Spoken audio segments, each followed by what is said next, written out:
Eu queria contar para vocês um pouquinho, antes da gente entrar no conceito em Fim do Learning 3.0, da história, como surgiu o Learning, que eu acho que é a melhor forma de você entender a minha dor e por que isso aqui nasceu. Muitos de vocês sabem, né, eu sou trainer de Scrum, dei treinamento grande parte da minha vida e também consultoria. Tá? Só que em algum momento, há uns 5 anos atrás, esse aqui sou eu, né? Então eu ia até as empresas ou dar treinamento ou dar serviço de consultoria. Mas em algum momento isso começou a me incomodar. Tá? E o que me incomodava nessa história aqui? O que eu percebia quando prestava um serviço de consultoria, por exemplo, é que grande parte das soluções para o problema que aquela empresa tinha, eles já conheciam lá, eles já sabiam. A grande massa de conhecimento, na verdade, já estava lá. Então, quando eu ia, eu mais provocava para que as soluções aparecessem do que eu levava esse conhecimento para eles. Tá? E a mesma coisa, se você para analisar um cenário de treinamento, também acontece isso. Tá? Porque grande parte, né, do conhecimento que essas pessoas precisam para resolver seus problemas, para dar um novo patamar na sua carreira ou lá no seu trabalho, já existe entre eles. Tá? Então, o que eu comecei a fazer? Eu comecei a movimentar tanto dentro dos treinamentos, quanto dentro dos serviços que eu fazia de consultoria, para que esses caras começassem a aprender um com os outros, porque eles tinham melhores respostas que eu. Num cenário de aprendizagem normal, você é visto pelo mercado como um especialista, e o que você tem aqui? Você tem histórias, coisas que você viu, que você viveu na tua experiência, você tem teorias, coisas que você leu, né, que você leu em livro, que você assistiu palestra e tal, e você tem crenças, ideologias. Tá? Então, na verdade, quando você está nessa posição de especialista e você fornece esse conhecimento para cá ou para cá, na verdade, tudo isso que é levado para lá está, digamos assim, banhado por isso aqui. Só que aqui também tem histórias. Aqui também tem teorias. Aqui também. Histórias, mais teorias, mais crenças. Bom, e aí uma coisa que eu comecei a me questionar muito foi, peraí, por que a minha história é melhor que a deles? O que vocês acham? Por que a minha história é melhor do que a desses caras aqui ou do que esses caras aqui? Porque eu vi mais de um ambiente. Boa, Fabiano. Né? Então, eu como frequentei várias empresas diferentes, né, eu consigo compartilhar com esses caras aqui que têm uma visão mais abrangente. Legal. Só que, e se aqui dentro tem pessoas que também passaram por várias empresas? Eles também não têm histórias diferentes, em ambientes diferentes? Também. Aqui também. E aqui, na verdade, tem vários ambientes diferentes. Então, por exemplo, quando você dá um treinamento para 20 pessoas, de 20 empresas diferentes, você tem pelo menos 20 histórias diferentes ali para um mesmo conceito.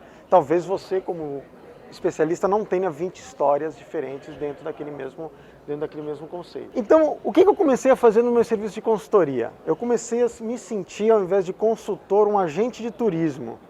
Porque o que eu comecei a fazer? Eu comecei a pegar esse cara aqui e levá-lo para visitar e conversar com pessoas de várias empresas diferentes no mercado.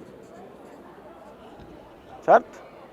Então, esse cara vinha até aqui e ouvia essas histórias. Então, por exemplo, esse cara chegava aqui para mim, né, como eu era um consultor de Scrum, e esse cara chegava para mim, vem cá, Alexandre, lá na minha empresa a gente tem que fazer um contrato com ponto de função em Scrum. Dá para fazer? Eu falava, olha, eu já passei por isso, ou eu não passei por isso, ou eu já li sobre, blá, blá, blá, blá, blá. Mas vamos fazer o seguinte, eu vou encontrar, ou eu conheço, X caras, empresas que já passaram por isso, e eu vou te levar para lá para conversar. E aí eu pegava, trazia esses caras para cá.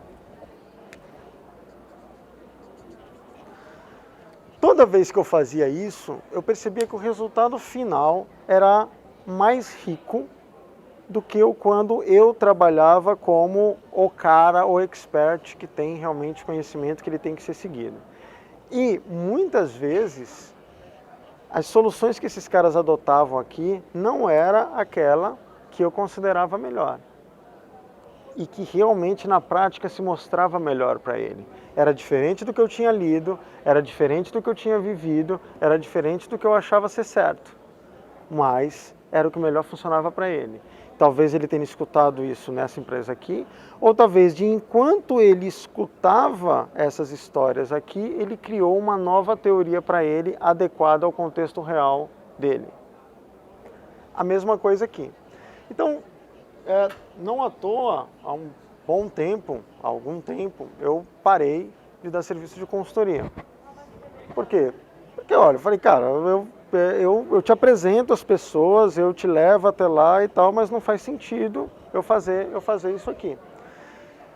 Porque aquilo começou a me incomodar, eu falei, não, deixa eu entender um pouquinho o que está por trás disso aí, né? O que eu encontrei foi que esses modelos, na sua origem, da sua natureza, eles funcionam com aprendizado focado 1 para N, onde 1 é o especialista. Só que, acredito que alguns de vocês conhecem a teoria da complexidade, ou pelo menos o tal do Canevin lá, né?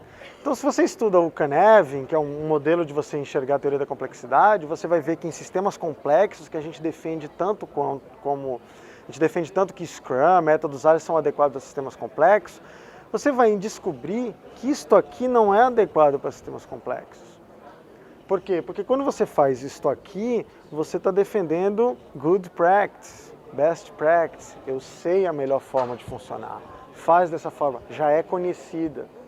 Enquanto que num cenário complexo, o que a gente fala em Scrum, em métodos ágeis, que a melhor prática emerge no contexto que o problema está inserido. Então, se a gente defende que a melhor prática emerge, por que a melhor solução para o cliente também não deveria emergir do contexto dele e sim ser repassada por um especialista? Então eu comecei a praticar coisas diferentes, enxergando que num cenário de complexidade funcionaria melhor algo N para N, onde ao invés de você ter um especialista, você passa a encarar esse cara como um mero facilitador, que é capaz de promover o ambiente ou contexto necessário para que a tua solução emerja. Ele pode até compartilhar, né, pegando uma frase do David Snowden, né, que é o cara lá do Canevin, em sistemas complexos, a história de um especialista é tão importante quanto qualquer história que esteja dentro do teu contexto, ou seja, ela é apenas mais uma história. Então, ela pode ser útil, mas ela não pode ser vista como a verdade, o que deve ser feito. Nesse cenário, o que eu comecei a fazer, tá, nos meus experimentos? Eu pegava um tema, por exemplo, Customer Service, e aí eu entrei em contato com caras que eu tinha conhecimento de várias empresas, para eles me apontarem caras de Customer Service da empresa deles. Então eu falei, cara, quem é um cara que tem interesse ou que trabalha com Customer Service aí na tua empresa? Ah, fulano de tal. E aí, eu fui pegando um grupo pela primeira vez de 11 pessoas. E o que eu fiz? Eu marquei um local para esses caras se juntarem comigo, onde nós iríamos discutir sobre esse tema aqui. Ok? Uma outra coisa que eu descobri nas minhas pesquisas em volta disso aqui, é que assim, no cenário de contexto atual, com a complexidade que nós temos no mercado atual, não adianta você simular situações, né? Você tem que, na verdade, problematizar, contextualizada no mundo real. Então não adianta criar ficções para esses caras ou esses caras aqui trabalharem, porque eles não conseguem levar aquilo para o mundo real. Parece aqueles, quem nunca viu nas empresas, né, principalmente empresa grande tem muito, pega lá todos os funcionários, leva para o interior para fazer aquelas dinâmicas de arvorismo, né? Aí os caras raft para aprender a trabalhar em equipe, daí os caras trabalham igual equipe, se dão, voltam segunda-feira para o escritório e estão lá se matando, já começam a se matar na segunda-feira. Também não é aquela dinâmica que vai fazer o cara aprender a trabalhar em equipe, porque aquilo não está inserido no contexto real dele. Outra coisa que eu vi foi justamente isso, a dificuldade que você tem lá na consultoria e do treinamento de realmente criar uma situação real, né? Não é criar uma situação, é usar uma situação real. Então, quando eu reuni esse pessoal aqui, falei, cara, pessoal, a primeira coisa que a gente tem que fazer é problematizar. Eu facilitei uma discussão entre eles para debaterem os principais problemas na área de Customer Service, problemas que eles realmente passavam no mundo real deles, né? Então, nas discussões a gente elencou lá 1 ou 2 problemas para ser debatidos. Depois, a gente precisa organizar conteúdo. E esse conteúdo vinha através de histórias e ideias. Então, eu facilitei para que esses caras começassem a compartilhar um com os outros tudo que eles tinham vivido relacionado àquele problema. Sejam experiências positivas ou experiências negativas. E isso a gente foi usando uma dinâmica aqui para ir catalogando aquilo lá. E depois, um terceiro passo, compartilhar. A gente arrumou uma maneira de pegar o resultado dessa reunião e compartilhar com outros profissionais de Customer Service do mercado para coletar feedback e pegar mais inputs. E aí praticamente o ciclo começou novamente, né? Obviamente que na primeira experiência que eu tive com isso, eu tive muita dificuldade como facilitador, né? Porque quem facilita a reunião ou quem discute, quem trabalha com um grupo, em qualquer situação onde você não assuma uma posição de ou responsável por aquilo, ou referência daquilo, é difícil você manter a ordem. Então aí eu comecei a perceber que, na verdade, em situações como essas, eu usava a ordem porque eu usava o comando, o controle, o poder que estava na minha mão, na figura de especialistas que eu estava. Porque a partir do momento em que eu deixei de ser visto como especialista e passei a ser um mero facilitador, aquele poder saiu da minha mão. Eu tentava conduzir, mas a coisa fugiu o tempo inteiro porque eu não estava inserido no tema que eles estavam discutindo e eu não tinha o poder de falar, não é assim. É assim, tá? No entanto, isso aqui a gente fez em 4 horas, a primeira sessão, e assim, o feedback foi muito positivo, obviamente, tivemos problema com ordem, a nossa ideia era discutir pelo menos 3 problemas, nós discutimos um único, tá? E pegamos várias lições daquilo lá para melhorar nas próximas, mas a conclusão, teve um cara que fez um comentário tipo assim, cara, eu aprendi mais nessas 4 horas aqui sobre Customer Service do que em um ano de MBA de Customer Service que eu passei. Por quê? Porque lá eu apenas fazia o passo 2, eu apenas recebia conteúdo, aquilo não estava inserido dentro do meu contexto real. Eu não problematizava, eu não trabalhava na solução para aquilo ser compartilhado. Então, eu trabalhava simplesmente numa retenção de conteúdo. Tá? Nisso foi se criando ferramentas, né? Provavelmente alguns de vocês tiveram contato com o Learning Canvas, que foi uma das ferramentas que surgiram a partir disso aqui. Então, com esses experimentos, surgiu, enfim, a marca Learning 3.0. Na verdade, curioso, por causa disso, eu peguei esses últimos anos aí, viajei bastante visitando empresas e conversando com profissionais para entender o jeito de aprender do profissional conhecimento bem-sucedido. Então você enxerga assim, por que tem gente no mercado que aprende coisas tão rapidamente? Por que tem empresas no mercado que se destacam, né, perante as outras? Né? E na minha desconfiança, era porque elas tinham uma forma de aprender diferente. Tá? E aí, só que obviamente isso era apenas uma crença, era apenas uma desconfiança, então eu comecei a rodar. Eu passei por empresas como Zappos, passei por empresas como a 37 Signals, Spotify, tentando entender o que aqueles caras, aquele pessoal que estava ali, a empresa como um todo, as equipes, como é que eles aprendiam.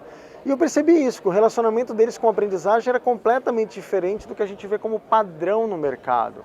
Eles aprendem de uma forma muito contextualizada, muito dentro do mundo real deles, e isso de uma forma muito rápida.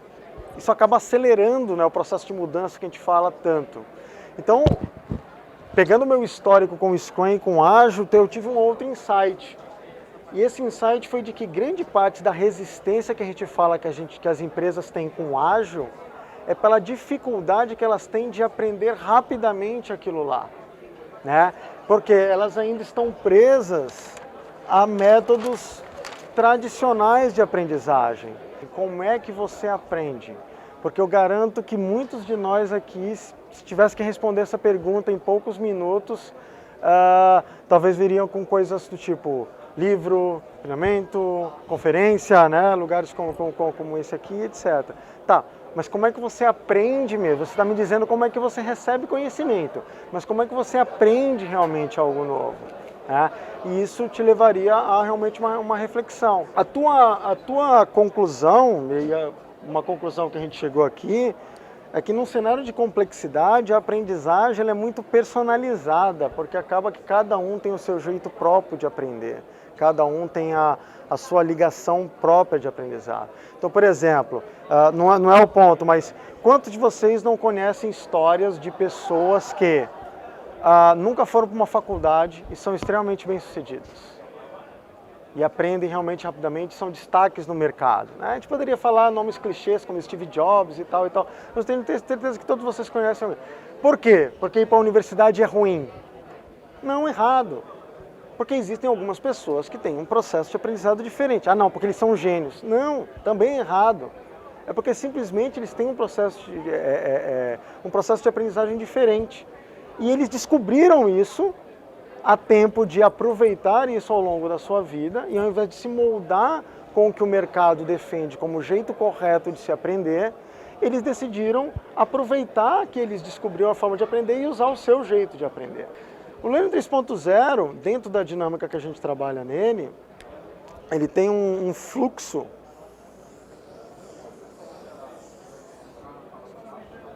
que é mais ou menos assim, onde a gente parte da problematização. Por quê? Por causa aqui da ligação com a complexidade. Você precisa enxergar o contexto para, em sistemas complexos, conseguir entender o que melhor responde aquele contexto. Muitas vezes experimentando, etc. Então, num cenário de complexidade, não há como você aprender sem problematização. Por isso que cada dia mais você investe, as empresas têm investido em aprendizagem dentro do mundo real, inserida dentro do mundo real. Porque ela consegue responder à velocidade do mercado e ela consegue ser eficiente. A pessoa não vai tentar aplicar dentro do treinamento algo que ela simulou, mas sim ela está ali aplicando aquilo que é em cima do problema que ela realmente vivencia. Legal, mas e aí, Alexandre? Pô, eu vendo esse Learning 3.0 que você está falando, então parece que tem um Go Horse Learning agora, né? É só encontrar o problema e tentar de qualquer jeito lá e tal. Não, mas não é isso. Você problematiza. Teu próximo passo é curar conteúdo. Por que curar conteúdo? Porque, obviamente, você constrói um novo conhecimento baseado em conhecimentos já existentes, misturando, etc. Lógico que pode emergir coisas completamente novas, mas quando a gente fala de práticas emergentes, a gente não está falando necessariamente de práticas novas. Quando a gente está falando de aprendizagem emergente, a gente não está falando necessariamente de novo. A gente está falando simplesmente algo que foi curado dentro do teu problema. Então, por exemplo, você vai curar conteúdo, você vai procurar conteúdo na internet, você vai ler livros, você vai ver palestras, você vai conversar, né? Então, se a gente voltar aqui, ó,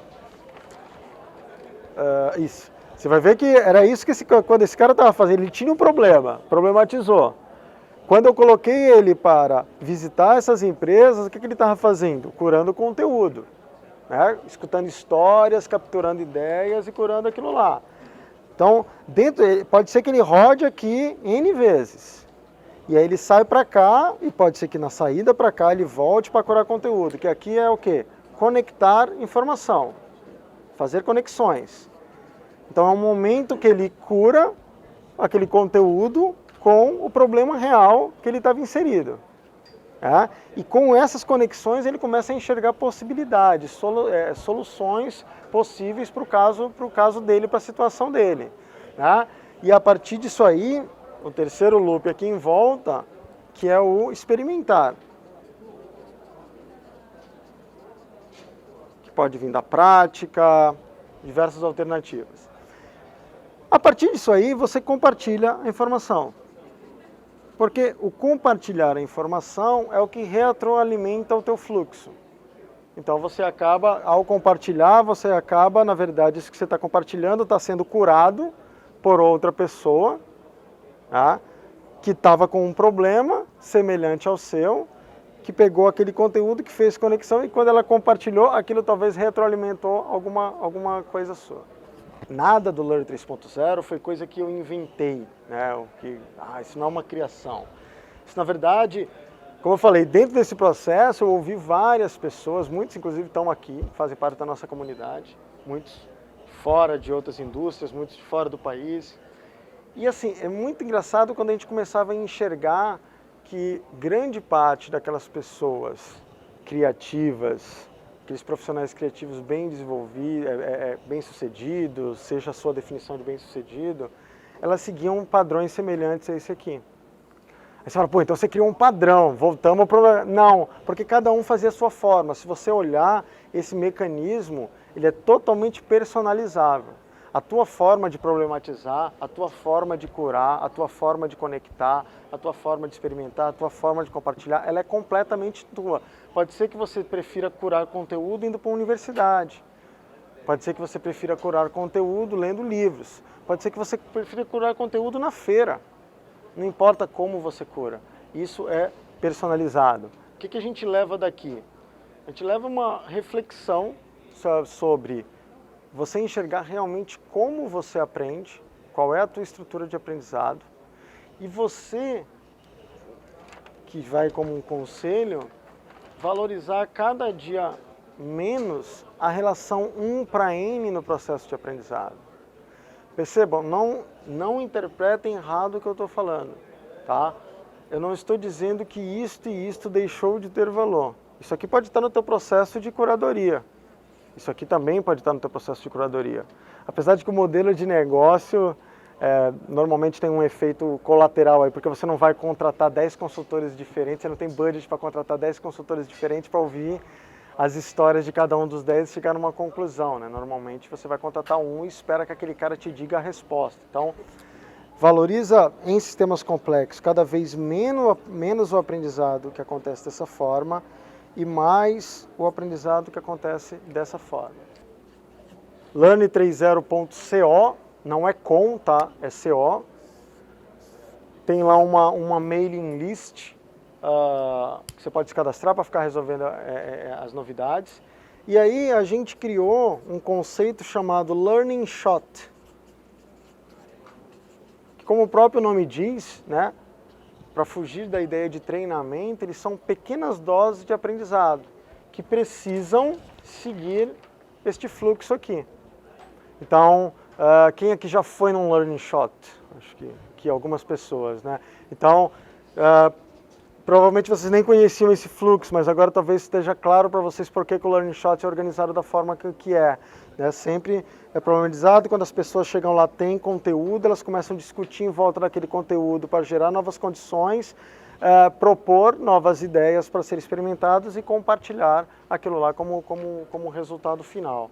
Tá? Então, Learning Shots são eventos de aprendizagem emergente. E no site também vocês conseguem mais informações sobre o livro, tem posts lá no blog, né, que vocês podem também ler e entender um pouco mais sobre isso. Pessoal, obrigado, qualquer coisa eu estou pelo evento aí, até amanhã.